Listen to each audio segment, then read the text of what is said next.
Hello everyone, and welcome to another podcast about self-driving cars and the social nature of traffic. I'm Eric Winkhuizen. I used to work in the self-driving car industry as a social scientist, and it was while I researched self-driving cars that I became convinced that self-driving cars simply should not be on the road without direct human supervision. In previous videos we saw that AVs don't see the world in the way people do, don't experience time in the way we do, and lack moral judgment. In this video, I want to address perhaps the most common argument in favor of self-driving cars, namely that they will be safer than human beings. If robotaxis are safer than human drivers, cause fewer incidents, accidents, injuries, and deaths on the road, then the argument for allowing them to drive on our roads, indeed for replacing all human drivers with autonomous vehicles, would be very strong. Robotaxi evangelists like Brad Temple are so convinced that self-driving cars will be safer than human drivers in the future that it is essentially unethical not to allow them on the road because all the lives that will be saved, even if they are perhaps not totally safe just yet. Now, I am convinced the opposite is true. Namely, that there are principled reasons why self-driving cars will never be safe, in no small part because they can't see what people see, can't understand what we understand, don't have moral judgment, can't interact with other road users, etc. And therefore, it is unethical to allow a piece of software to drive on our streets without human supervision. But the industry is very powerful, and their arguments that autonomous vehicles will never be drunk, distracted, and always follow the rules of the road, and therefore achieve superior safety, has been very persuasive. So on August 11 of this year, the California Public Utility Commission decided that the preliminary safety statistics presented by robotaxi operators Waymo and Cruise were promising enough to grant them an expansion of their operational driving domain to all of San Francisco, allow them to drive at any time of day, and to start charging for their rides without safety drivers. This despite the objections of the San Francisco Board of Supervisors, who presented some numbers of their own that showed that the robotaxis had interfered with the operation of San Francisco Fire and Police Department with some frequency. As Mark Twain warned, there are lies, damned lies, and statistics. You can present the numbers to suit your own arguments. In 2022, more than 42,000 people were killed in the traffic in the USA. That may be a shockingly large number, but when you divide it by the number of vehicle miles driven, it means 1.35 deaths per 100 million vehicle miles traveled, which sounds a lot different. That is a lot of miles between deaths. The only company whose self-driving software has driven enough miles for meaningful statistics is Tesla. And Musk has claimed that Tesla's autopilot and FSD software is already safer than humans. They calculate this number by comparing the number of accidents when the autopilot is engaged with the number of accidents when Tesla customers are driving. But since autopilot is used mostly on the highway where driving is safer, and especially because Tesla drivers take over when the system drives poorly or dangerously, this is an obvious case of comparing apples to oranges and essentially meaningless. And these numbers also belie the many recorded instances when FSD beta testers prevent terrible accidents by taking over control. All right, needs to stop. Don't go, don't go, don't go. Gosh. Ooh. All right, it went all the way to its creep limit, it looks like, and I'm fine. It's not too far out. It's, whoa, whoa, whoa, whoa, whoa. What are you doing? It cannot go anymore. Matter of fact, I think I'm in the road a little bit, and this truck is coming. Okay, disengaged there. The robotaxi companies Cruise and Waymo also claim that their records show that they are already safer than human drivers. Indeed, the number of accidents they reported to the state of California indicate that their robotaxis have been in fewer crashes than human drivers. However, robotaxis have only driven a few million miles, so the numbers are still tentative. Also, it is an open question whether robotaxi miles are comparable with the miles of average human drivers, as robotaxis have mostly operated at night and in restricted areas of cities. And robotaxi customers report that the cars often take circuitous routes to their destination, thus avoiding difficult traffic situations. There are good reasons to be skeptical about robotaxi safety statistics. Moreover, one of the problems with the statistical approach to measuring safety is that it sets the bar much too low. Considering that 35% of the deaths on the road are caused by drunk drivers and at least another 8 by distracted drivers, an improvement over human safety statistics would mean that autonomous vehicles would just need to be better than a population that includes downright terrible drivers. That's not a good standard. Especially since accidents, especially deadly accidents, don't occur that often. And the limitations of safety statistics became painfully clear rather quickly, after the California Public Utility Commission allowed them to operate in San Francisco.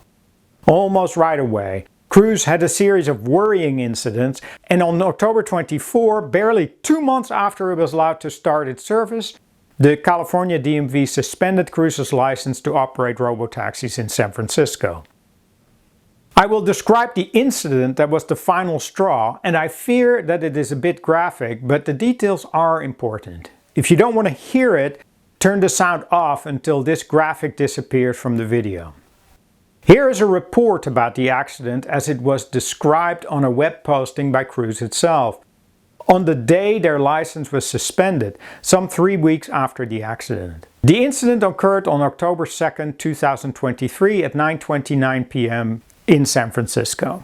A Cruise autonomous vehicle named Panini, operating in driverless autonomous mode, was at a complete stop at a red light.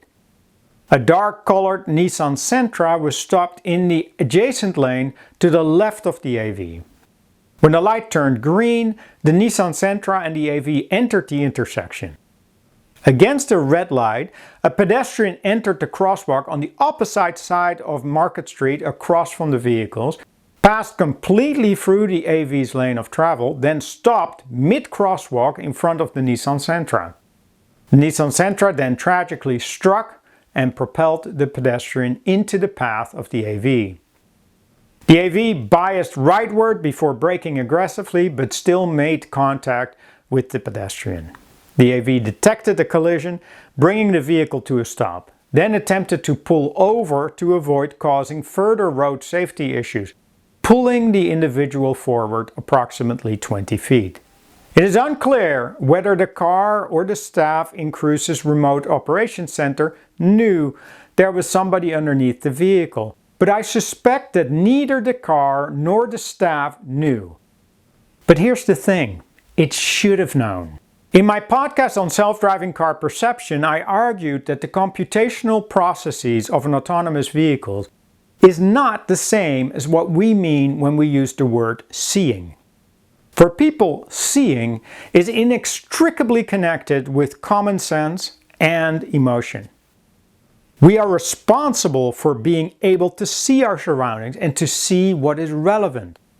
Even if the autonomous vehicle sensors could no longer see the woman when she was stuck underneath the car, the fact that she had been struck twice by a vehicle, once by the AV itself, and is now no longer visible, does not mean she disappeared from the scene. Even if the AV had no fault for the initial accident, it was still responsible for checking on the pedestrian it had just made contact with and determine if she might need medical help, and not just drive on and drag her across the road, worsening her injuries. A lot of righteous anger has been directed at the hit-and-run driver that caused the initial accident. But truthfully, Cruise's actions were not that much better. In the face of such uncommonly poor behavior, promising safety statistics lose a lot of their luster. Autonomous vehicle statistics are important, but only after you have achieved a quality of driving that is socially acceptable and not before. Regulators could adopt a much more sensible approach to assess whether autonomous vehicles are ready to start experimenting with an unwitting public. An independent, self-driving car safety organization could have been created that would be responsible for testing autonomous vehicles, not just for safety, but also whether their driving is actually appropriate, acceptable. If they are not good drivers, why would we allow them on our roads? If there was such an independent testing organization, I would submit that not just Cruise, but Waymo too would lose their license. Let's look at a few recent examples. Here's a video made by Tesla FSD testers Omar and Chuck when they take a Waymo robotaxi for a ride in San Francisco. They drove some 30 minutes, shorter than the hour test I had to undergo when I took my driver's license test. And if I had driven like this on my driver's license test, I can assure you that my examiner would have failed me. Here's the first situation. Just like we've talked about on several different scenarios, we know Tesla. Hey, look at this. We got the bus is going over the line a little bit. And there was a Tesla. Look at that. So the bus is... Okay, the bus is just committed. And this is a... Oof. Okay, baby. we need to stop. Oh, baby. This is... Oh, my God. And the car is... Oh. And we... Oh, my God. The car is still proceeding with confidence, slowly. It didn't hit anything. Oh my gosh. Right? It's good. That was really good. I mean, it could have stopped, but overall, I give it a 9 Theoretically, out it of should have 10. stopped. Even Omar, who believes that the future of autonomous vehicles is already here, must admit that stopping and waiting for the bus might have been a better option, but still he would give it a 9 out of 10. I think that's very generous scoring. And would like to think that an independent examiner would have stepped on the brake before the robotaxi started to pass. I can assure you that my examiner would have done that. And any examiner takeover would have meant automatic failure. After all, why risk a collision and make life more difficult for the bus driver? Just wait for the bus to go through the narrow passage before passing through yourself. This is just bad and inconsiderate driving. As a quick aside, part of what makes self-driving cars so difficult to assess is that their behavior can be so surprisingly inconsistent. Here is an example where the Waymo waits nicely for a car in a very similar situation. Okay, narrow. We're going to yield. Good. Okay, but not for the stop sign. That is very nicely done. But here it makes the same mistake as we just saw. That'll be interesting.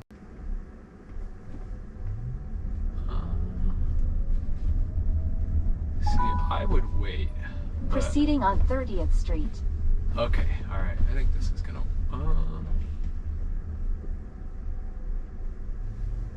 Oh man, we're still going. Again, there is no reason not to let the bus go first. And a test examiner with the task to assess the robocar's driving should have taken over and failed it. I mentioned before that one of the reasons people are convinced that AVs will be safer is because they will follow the rules of the road consistently, resulting in a more consistent and predictable behavior on the road. But examples like these show that even that widely shared intuition about self-driving cars may be false. In practice, they are highly erratic.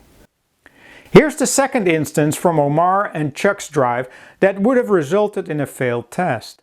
Okay, so we got 2 trolley cars and we're taking a left. Yeah. What happens here? That's a good question. I don't think I've ever seen this situation exactly. This is a very San Francisco situation. 2 cable cars. Is there some law about cable cars affect the lights, or do they honor the lights just like the cars do? Do you know? You know... Okay, so look, so he's going as if the light... Okay, he's going that way. Which is the same way we're going. Yeah, so this will be interesting. Oh. Okay. You know, the cable cars are basically just here for tourists. Nobody actually takes them. It's just sort of like a historical anachronism. And everybody's laughing at it. We got more people taking pictures of us. So we got a trolley car there. Yeah. We got people taking picture of the driverless car. We have a green. It's unprotected left. But that car is blocking the Yeah, the intersection, truck. so it's waiting on the car. Waiting for the intersection. Okay, so it's waiting on this truck, even though it's got a green light. Come on. Let's But- go.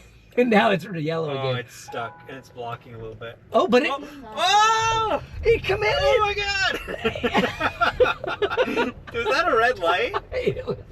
But that time it went through the red because it knew it was in the intersection. I mean, it's kind of the human thing to do, honestly. That's probably what I would have done. As the trolley was coming towards Yes. us. When the light is green, there are still vehicles in the intersection, although they are rolling forward. The Waymo starts rolling, but then slams on the brake. It is unclear why. Then it starts to roll forward again, now entering into the intersection, apparently making the decision to go, but then comes to a stop once more. The robotaxi explains why. Waiting for the intersection Okay, to so clear. it's waiting on this. But now it is in an awkward position in the intersection, not a good place to stop to wait for the intersection to clear. As traffic starts moving, Omar yells, "Come on, let's go!" But the car stays put, and now the traffic light turns yellow. Still the car does not move, so Omar and Chuck think it is stuck. The light turns red, and then, suddenly, the Waymo accelerates and completes the left turn in front of the accelerating trolley, which is going through green. There is no reason for the car to stop twice in the intersection and wait until the light turns red before going. By stopping, the robotaxi communicates to the others at the intersection that it has decided not to go, only to change its mind once the light turns red.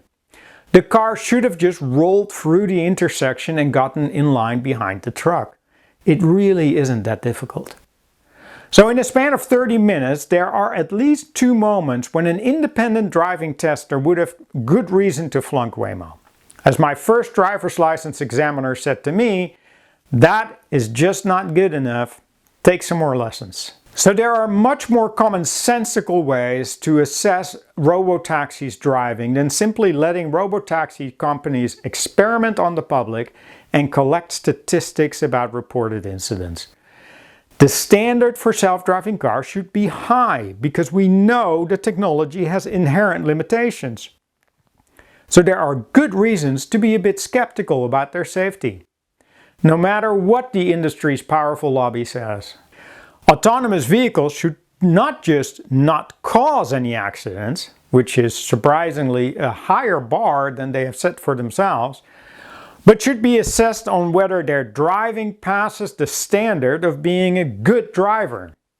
Well-trained, independent human examiners should extensively test robotaxis to assess whether they are ready for release on our roads without supervision. And every new version of the software should be tested again before it is released, since the neural network architecture offers little certainty that the new software version does not cause some other behavior to fail. It is time to replace the all too easily manipulated statistics standard with some common sense human judgment to ensure that the safety of our streets is not threatened by these robots.